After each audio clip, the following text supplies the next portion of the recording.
Alam nyo po ba, maraming nangyaring kaganapan kanina sa Senado na kung saan may mga nag-iyakan pa, may mga nagdrama pa mga kababayan dahil hindi kinaya yung rest back ng minority. Pero mga kababayan, ito yung kapansin-pansin sa mga nangyari kanina sa Senado na kung saan etong si Senator Amy Marcos mga kababayan, kung makikita nyo, di ba laging pa-epal po ito sa media mga kababayan at lagi po itong suki ng press. Pero ngayon na nakakapagtaka po dito, nung nalaman ng publiko mga kababayan na isiwalat sa publiko yung mga kuha ng CCTV dyan po sa Senado nung nangyari mga kababayan yung insidente ng kaguluhan dyan, tila naging pipi etong si Senator Amy Marcos at umiiwas mga kababayan sa tanong ng press about po doon sa sinabi ni Secretary John Vic Remulla na hindi po mga kababayan under attack ito pong Senado at walang nangyaring ganon. Buhat nga nung lumabas yung katotohanan, etong si Senator Amy Marcos ay puro pag-iwas mga kababayan ngayon sa media. So ngayon eto, pakinggan po natin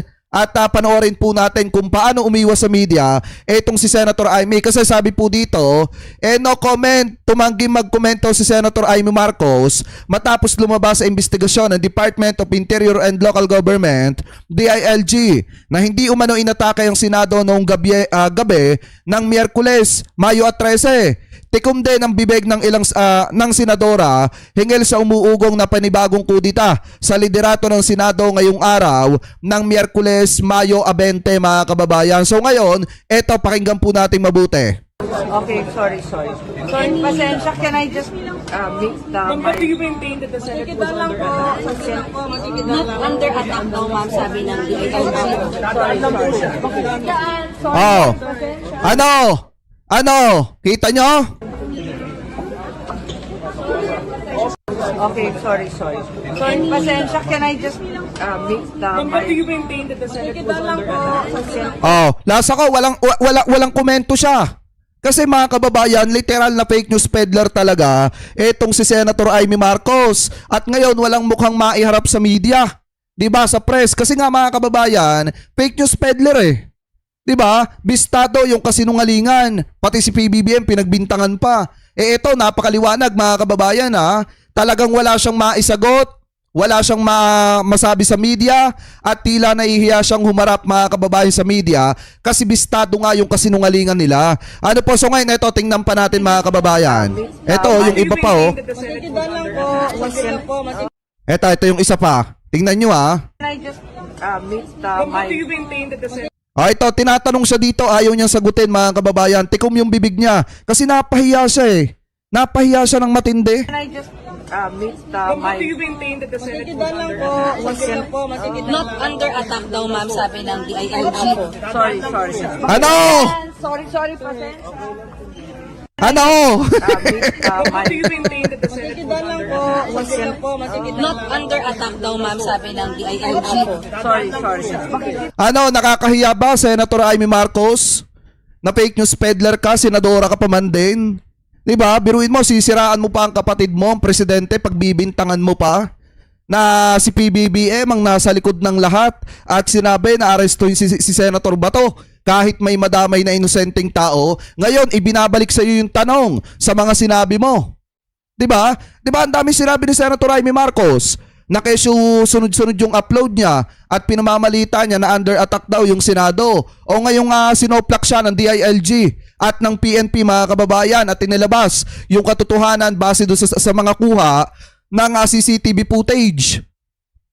Ngayon ayaw niya magkomento, ayaw niya magsalita. So ibig sabihin mga kababayan, ito yung galawan ng fake news peddler talaga na literal. Biruin niyo paano yung iba paano yung iba titigil sa paggawa ng fake news kung mismong yung senadora mga kababayan fake news peddler din. Diba? Ito nga yung galawan ng mga DD-shit kapag ka nabibisto sa kasinungalingan. Ito tingnan nyo, isa pa, ulitin natin. Ang sarap kasing panoorin mga kababayan, yung mga pag-iwas niya, kung paano siya umiwas dahil sa wala siya maiharap na muka doon po sa mga taga-media at wala siyang maisagot sa tanong ng mga taga-media. So ngayon ito, isa pa. Can I just meet the... But do you maintain that the Senate was under attack? Not under attack daw, ma'am, sabi ng DILG. Sorry. Sorry, pasensya. Diba? Nakakahiya. Nakakahiya. Under attack daw, ma'am, sabi ng DILG. Sorry. Bakit Talagang literal na nakakahiya. Wala siya maisagot ngayon mga kababayan eh. 'Di ba? Biruin nyo kahit dito sa kabila ganun din. Pag-iwas din yung ginagawa niya. Ito yung isa oh. Okay, sorry. Sorry, pasensya. Can I just make the Ma'am, but do you maintain that the Senate was under attack?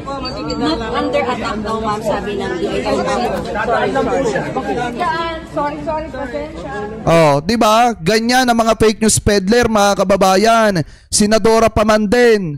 Literal mga kababayan na talagang fake news yung ginawa ni Senator Amy Marcos dahil unang-una hindi niya kayang depensahan yung mga sinabi niya sa sunod-sunod na upload niya mga kababayan sa kanyang social media account para siraan ang ating mahal na presidente. Oy, Ma'am Mariam Thomas, mega love shoutout po sa inyo ha. Thank you po sa panonood. Anyway, eto tuloy pa natin mga kababayan. Eto naman yung isa. Tingnan nyo buhat nung lumabas yung mga CCTV footage, talagang tikom yung bibig ng ibang mga senator na kaiingay nung unang beses na nangyari ang kaguluhan na pinagplanuhan nila, allegedly, dyan po sa loob ng Senado para itakas si Bato. So ngayon mga kababayan, ito, pakinggan nyo itong si Senator Robin kasi itinatanong sa kanya yung bagong lumabas na CCTV footage na kung saan kita itong si Senator Robin kasama itong si Bato de la Rosa na sumakay sa kanyang sasakyan mga kababayan. In short, siya yung nagtakas kay Senator Bato. So ngayon ito, pakinggan po natin. Sen, reaction si Senator Bato na deny yung TRO. Ay, siyempre, malungkot yun. Wala naman tayo pwedeng maging reaction. Malungkot tayo. Pero sir, alam nyo ba nasan si Senator Bato? Kasi yun po yung lumabas na doon po sa CCTV. Wala po tayong alam kung nasaan siya. Dapat kayong mag-comment. Kasi kayo ang tanong ng tanong. Hindi yun, nakita nyo na lahat. Diba? Sir, sabi niyo po last time, pag may official investigation, Ay, ano yung sabi ni Senator Robin Padilla? Hindi kayo na yung mag-comment. Total, kayo naman ang tanong ng tanong ay nakita nyo na lahat. Eh kung tutusin mga kababayan, pwede niya naman sabihin, kasabay ko nga. Ako nga yung kasama. Simple lang naman kukonfirm mo lang naman yung sinasabi ng mga taga-media. Eh bakit ngayon tila wala kang lakas ng loob na i-confirm na ikaw talaga ang kasama ni Bato de la Rosa? Anyway, tuloy pa natin. sasalita na po kayo. Ngayon po may pinalabas na CCTV na magkasunod po Official kayong lumabas investigation. noong May 14. Magkasunod daw po kayong lumabas noong May 14 according dun sa nilabas na CCTV. Ano pa kailangan sabihin ko doon? Nakita nyo na. So you confirm, sir, na magkasama Diba? po kayo noon nung lumabas po siya sa Senado. Hindi naman AI yun, di ba? Sir, saan kayo pumunta after? Saan nyo po yun natin si Senator Bato? Maraming salamat sa inyo. Nakuha nyo na yung gusto ninyo. Napanood nyo na. Palagay ko naman siguro makatahimik na kayo. Lahat. So mga kababayan, ganito pala.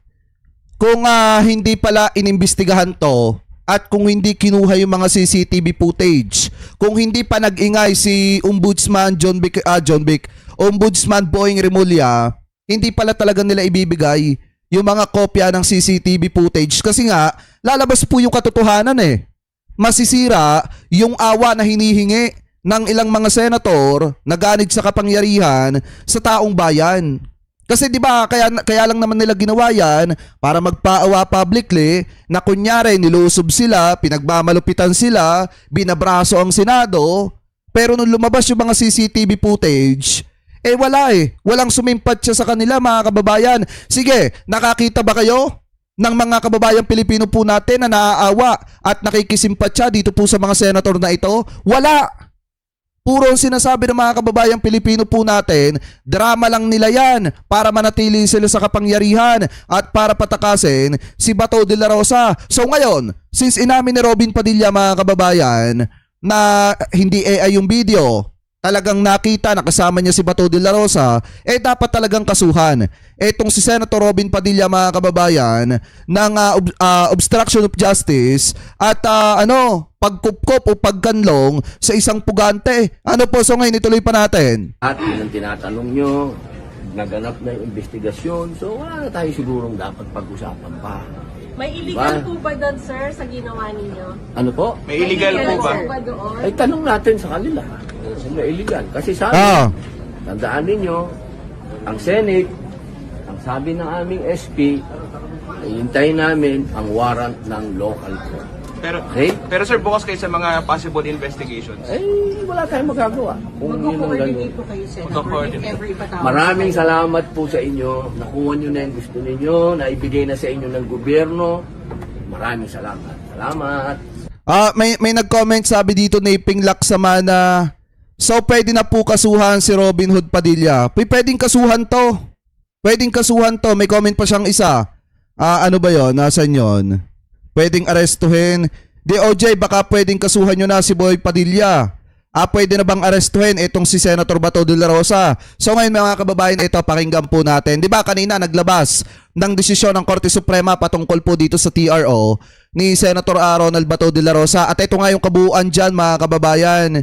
Ano po nung naging desisyon ng Korte Suprema. So ito, sundan lang natin yung topic natin kanina.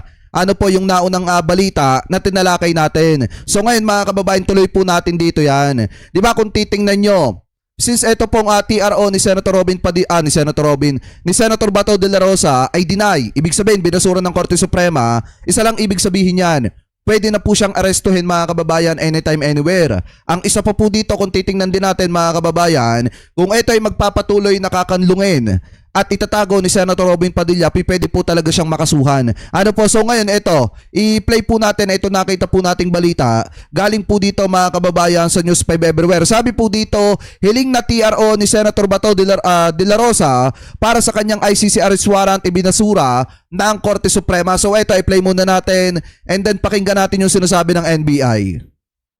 Pinasura ng Korte Suprema ang petisyon ng kampo ni Senator Bato de la Rosa para pigilan ang pag-aresto at pagpapatupad ng warrant mula sa Shoutout kay Pinglak Samana. Thank you sa pakapi International Criminal Court.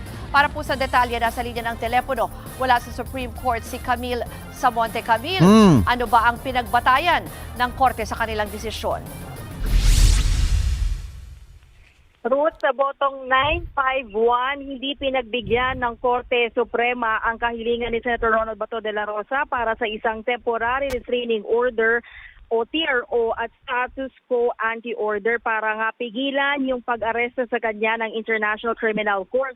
Sa resolusyon na inilabas ng SC, iginiit nito na ang naging pasya nila ay tumutukoy lamang sa mga kahilingan para sa pansamat na lang remedyo o interim relief. Yung mga pangunahing isyung inilahad ng mga partido sa kanilang mga pleadings at motion ay hindi pa nare-resolba sa pangunahing kaso o yung pinaka-main petition, which is yung petition for certiorari and prohibition. Pero yun nga, dahil walang TRO, ibig sabihin niyan, Ruth, walang utos ang Korte Suprema na pumipigil sa ating gobyerno na kumilos at ipatupad yung ICC warrant laban kay Bato. So, posible rin na magpatuloy yung koordinasyon ng gobyerno sa ICC kung may existing cooperation na mechanism. Pero yun nga, Ruth, no, sa mga oras na ito, humihingi tayo ng komento mula sa Department of Justice kung ano na yung mga susunod na nilang hakbang. Kung kaya na, di ba, i-implement na ba itong warrant laban kay Senator Bato, pero sana kumilos na dyan mga kababayan ng mga kinauukulan. Dapat anytime, anywhere, i-serve na nila yung arrest warrant dito kay Senator Bato de la Rosa, lalo na kung alam na nila yung lokasyon ni Senator Bato.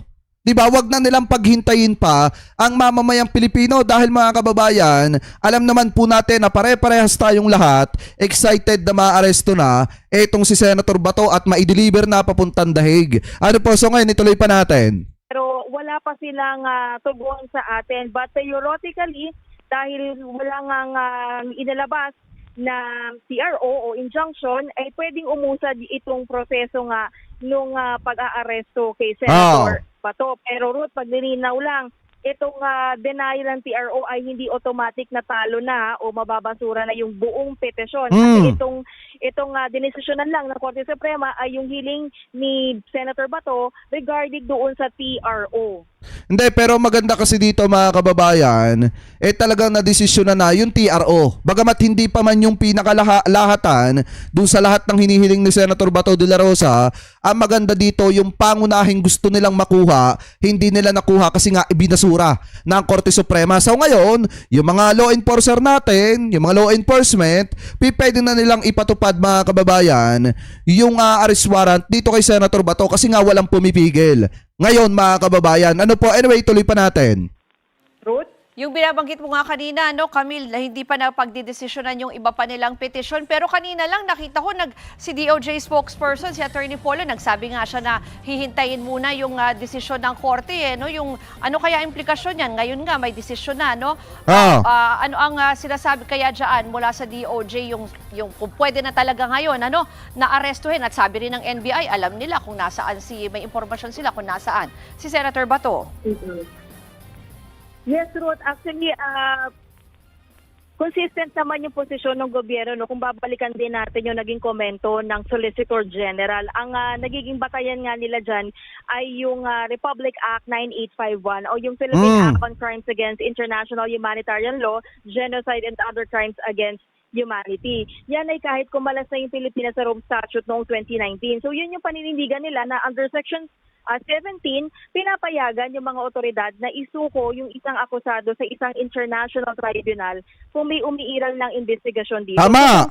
Kung yan ang susundin ng ating gobyerno, base nga doon sa naging komento ng OSG, then most likely ay maaring pagdiskusyonan o pag-usapan na yan ng gobyerno kung paano na nga i-implement itong warrant laban kay Senator Bato. Kasi 'di ba, sinabi rin nila dito sa komento ng OSG na hindi na kailangan ng hiwalay na warrant mula sa local court para maaresto si Senator Bato.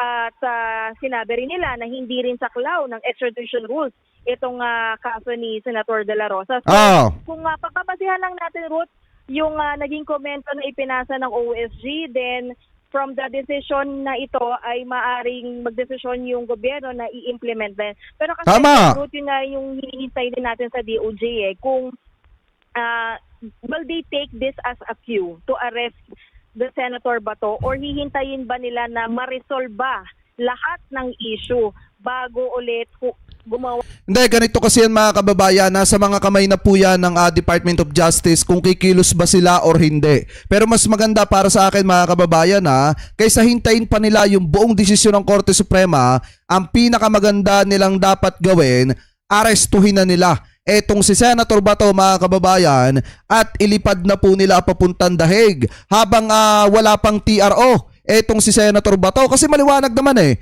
ibinasura ng Korte Suprema yung TRO ni Senator Bato de la Rosa na hinihiling na pigilan yung pag-aresto sa kanya ng mga law enforcer mga kababayan, yung pagpapatupad ng arrest warrant, pag-i-implement dito kay Senator Bato. So ngayon, ang pinakamagandang dapat gawin habang wala pang inilalabas na desisyon ng Korte Suprema, dapat kumilos na ang mga otoridad natin mga kababayan sa lalo't madaling panahon para maaresto na si Senator Bato. Ano po ngayon, ituloy pa natin? Ng anumang hakbang. Kasi Ruth, dahil nga TRO lang yung dinesisyon dito, ibig sabihin, maaari pa rin dinggin ng SE yung merits ng kaso at maglabas ng final ruling sa mga legal issues tulad ng yung saklaw ng ICC jurisdiction, yung obligasyon ng Pilipinas sa ICC at yung constitutionality ng cooperation ng gobyerno. At actually, Ruth, meron ding hindi wala namang nagbabawal din sa kampo ni Bato na humingi pa ng ibang interim relief.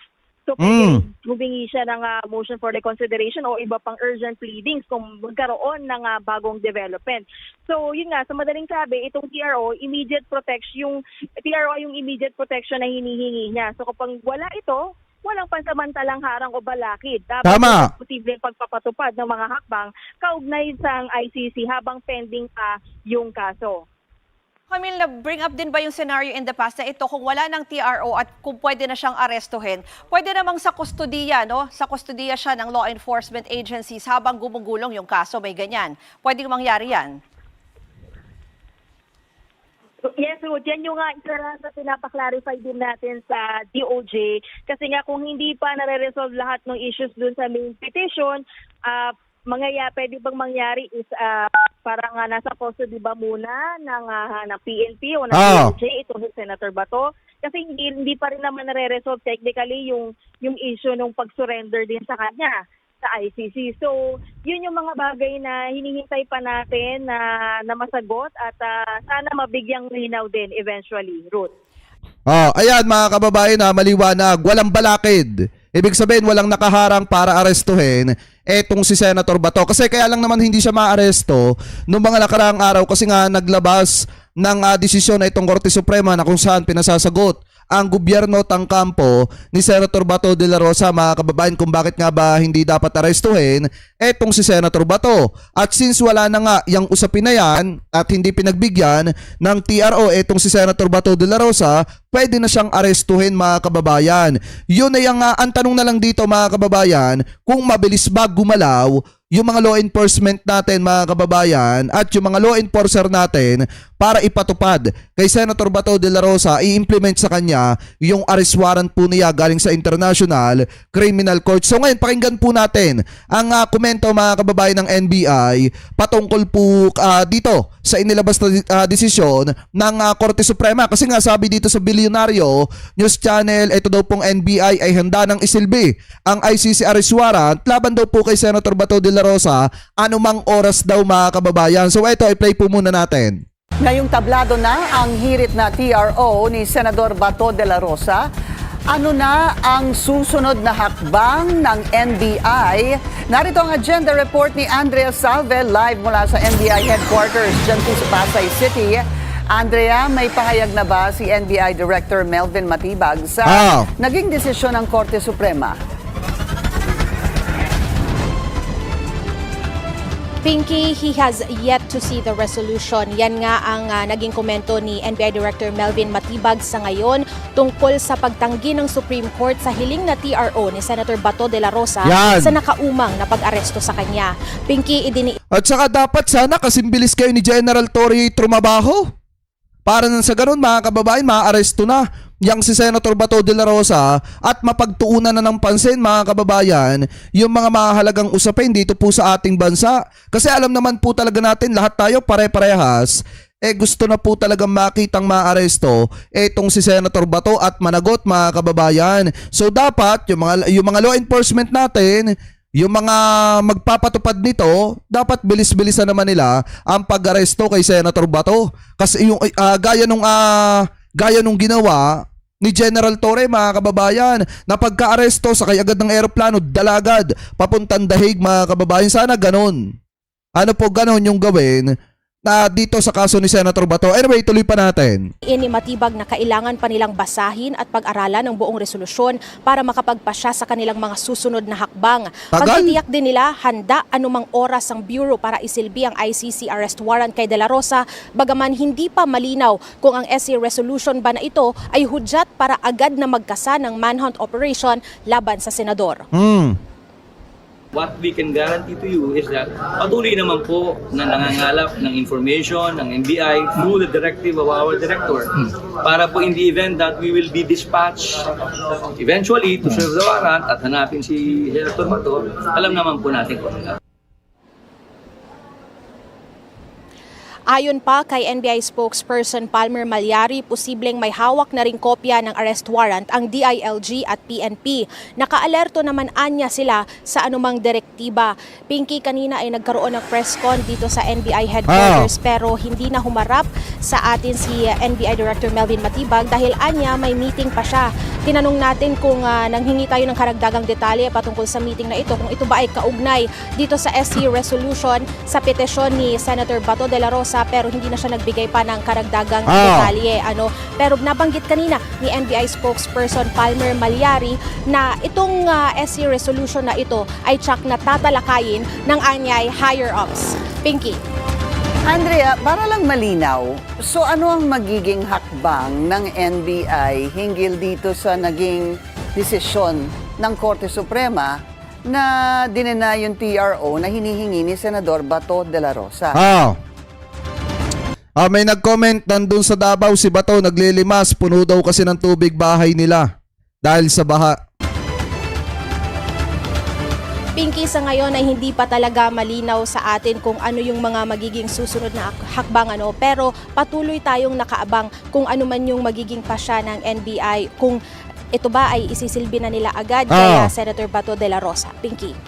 Maraming salamat, Andrea Salve. Nag-uulat ng live mula sa NBI headquarters sa Pasay City. Ayan, maliwanag, mga kababayan, ang NBI anytime pwede na po nilang iserve yung arrest warrant dito po kay Senator Bato de la Rosa, mga kababayan. So ngayon, ang hinihintay natin dito, sana maaresto na etong si Senator Bato para nang sa ganun, mga kababayan, ang susunod na si Senator Bongo. Kasi alam naman talaga natin, mga kababayan, na after ni Bato, ang susunod po talaga dyan ay si Senator Bongo at yung iba pa na mga co-perpetrators ni dating Pangulong Duterte. So ngayon, kung dito pa nga lang kay Bato, hirap na mga kababayan, yung ating mga law enforcement, yung ating mga law enforcer para i-implement dito yung arrest warrant, ay paano pa kaya pagdating doon sa iba? At lalo na, mga kababayan, paano pa kaya kung ang pinag-uusapan na yung pag-aresto sa mga sangkot sa maanumalyang flood control? O di mas lalong mas mahirap? Di po ba kaya ang dapat nating galawin, bilis-bilisan natin, trabahuin na natin yan at nang maaresto na yan tao na yan. Ano po, dahil nga, mga kababayan, habang tumatagal, mas lalong nawawala ng tiwala ang mamamayang Pilipino kung maaaresto pa ba etong si Senator Bato. Ano po, so ngayon, eto, mga kababayan, since lumabas nga yung usapin na yan, pakinggan po natin ang mensahe ni Senator Rapi Tulfo dito po kay Senator Bato, mga kababayan, kasi may sinabi raw po si Senator Rapi Tulfo kay Senator Bato de la Rosa. Dahil dyan sa decision ng Supreme Court, it just simply means na binibigyan ng kapangyarihan ng executive branch para ipa-implement yung arrest warrant from the ICC para kay Bato. Any thoughts? Your thoughts on that, on this, sir? Well, good luck kay Sen. Bato.